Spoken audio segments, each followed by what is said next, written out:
Senator Patterson. Thank you, Mr Acting Deputy President. I want to take the opportunity tonight to perhaps unexpectedly address the Palestinian people and their supporters in Australia.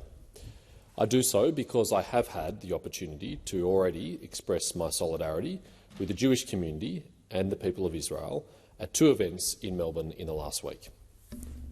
No decent person denies the suffering of Palestinians, especially those in Gaza. No decent person opposes the legitimate aspirations of Palestinians to live in peace, security and prosperity. No decent person questions the understandable anxieties from Australian family and friends for the safety and well-being of civilians in Gaza. Every decent person hopes for the peaceful resolution of the long-term conflict between Israel and the Palestinians. Where we may differ is who bears the primary responsibility for the conflict that we see today and the desperate circumstances of the people in Gaza. It is often said that Gaza is the world's largest open-air prison. If that is true, then it is Hamas who are the prison wardens keeping innocent civilians incarcerated. And it is not just the 199 citizens of Israel who Hamas is keeping hostage in their war, but 2 million Gazans too.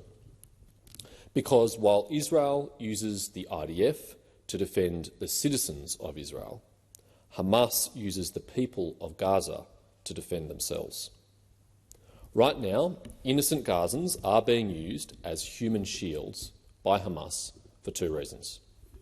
Like they have in previous conflicts, Hamas knows that storing their weapons and hiding their fighters among civilian populations, in apartment buildings and even in schools and hospitals makes the IDF more cautious in targeting them.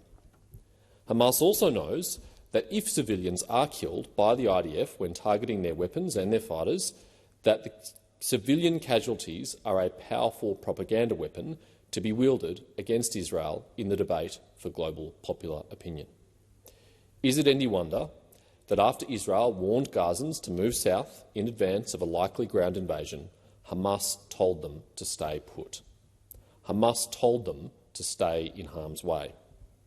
They know what the consequences of this will be for Palestinian civilians, just as they knew the consequence of their horrific attack last weekend and their decision to not just shoot Jews in the streets and in their homes, but to kidnap them back into Gaza as hostages. No democracy could stand by and let that happen. No democracy could spare any effort in trying to recover their citizens. No democracy could accept the ongoing risk of another attack like this happening again. That is why Israel must act. That is why Israel must strike back.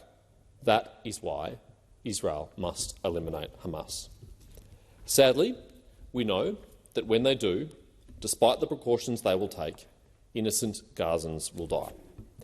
The responsibility for those deaths will lie with Hamas. No one who has any concern for the humanity of the people of Gaza should defend Hamas. It is, rightly, a listed terrorist organisation here in Australia. Since March 2022, following a recommendation of the Parliamentary Joint Committee on Intelligence and Security Committee inquiry, which I chaired, it is now listed in its entirety.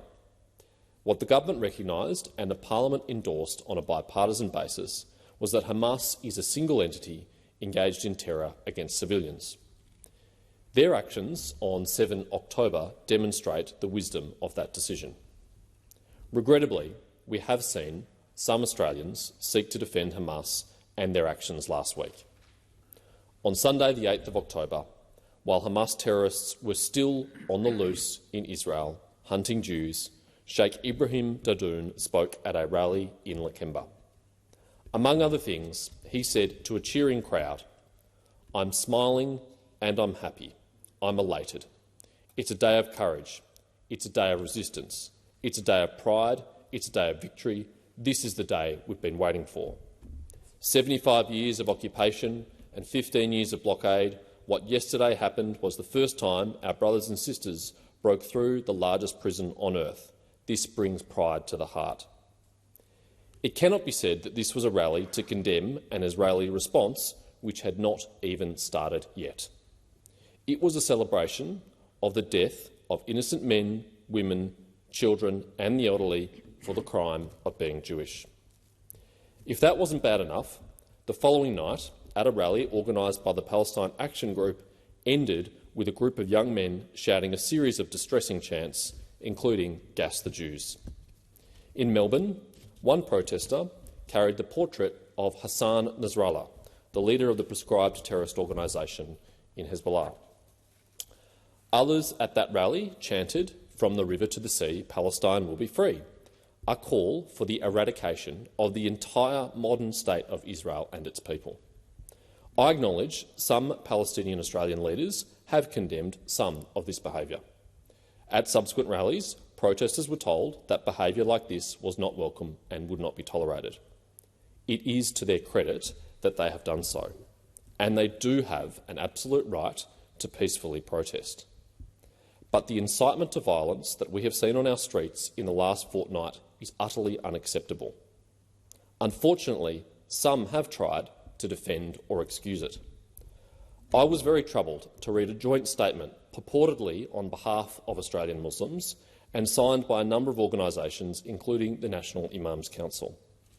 Included in that statement was ahistorical nonsense, like the claim that Jewish people were foreign colonisers in Israel, despite the fact that Jews have continuously lived in Israel for more than 3,000 years.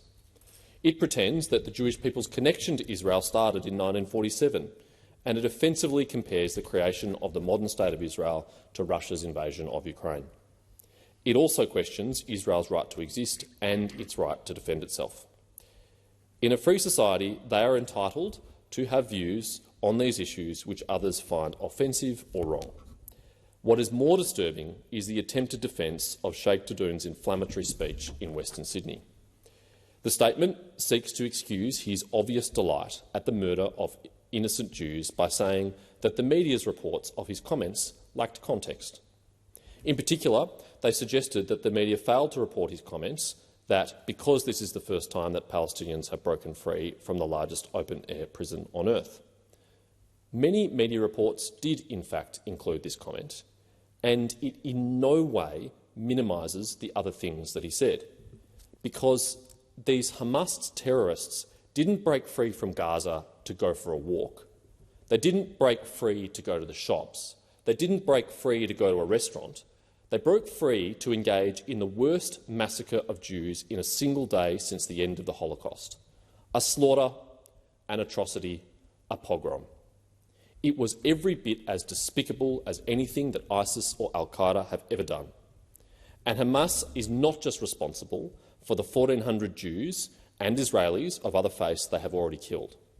They are responsible for the thousands of Palestinians who've already died and the deaths that we all fear are to come. Whatever your views on the best path forward for peace or the exact future borders between a Palestinian state and Israel, we should be united in this. We should all hope for a day when the people of Gaza are free from Hamas, because there can be no peace with Hamas. In the weeks ahead, as this conflict sadly continues, let's remember three things. Hamas initiated this attack. Hamas knew what would happen next, and Hamas bears the responsibility for what is happening now. The only responsible and respectable thing to do is to unequivocally condemn Hamas. I hope that all Australians and all senators can do that.